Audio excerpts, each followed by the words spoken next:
وزیر مملکت برائے داخلہ طلال چودھری کا کہنا ہے کہ تشدد کا راستہ اپنانے والوں کو سیاسی حقوق نہیں دیے جا سکتے، ریاست اب ریاست لگے گی، کسی قسم کی انتہا پسندی نہیں چلے گی۔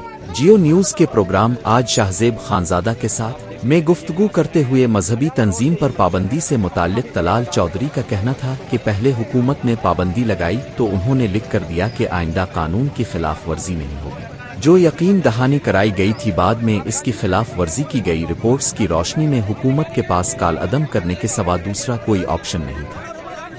طلال چودھری کا کہنا تھا کہ دوسرے مرحلے میں اس تنظیم کے اثاثوں سے متعلق قانونی کارروائی ہوگی۔ پولیس کے کئی اہلکار شہید اور متعدد زخمی ہوئے، شہری مارے گئے۔ یہ تنظیم چندے کے نام پر بھتے لیتی رہی ہے، ادارے حکومت کے فیصلے کے پیچھے کھڑے ہیں۔ وفاقی کابینہ نے TLP پر پابندی کی منظوری دے دی۔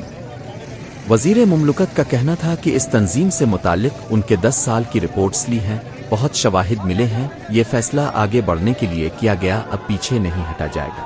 تشدد کا راستہ اپنانے والوں کو سیاسی حقوق نہیں دیے جا سکتے، ریاست اب ریاست لگے گی، کسی قسم کی انتہا پسندی نہیں چلے گی۔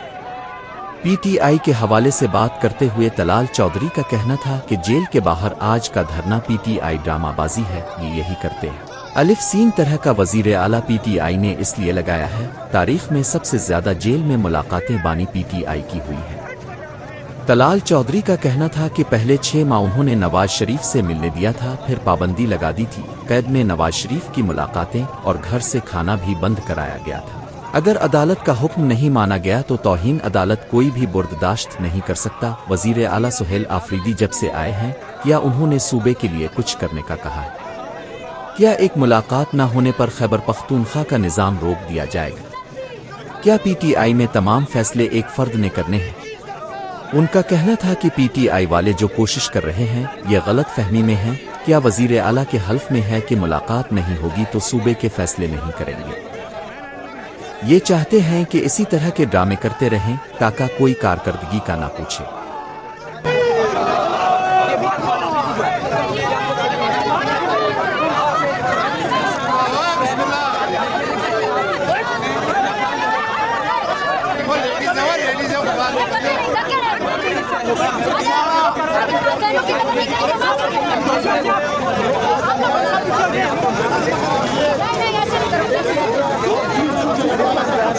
نہیں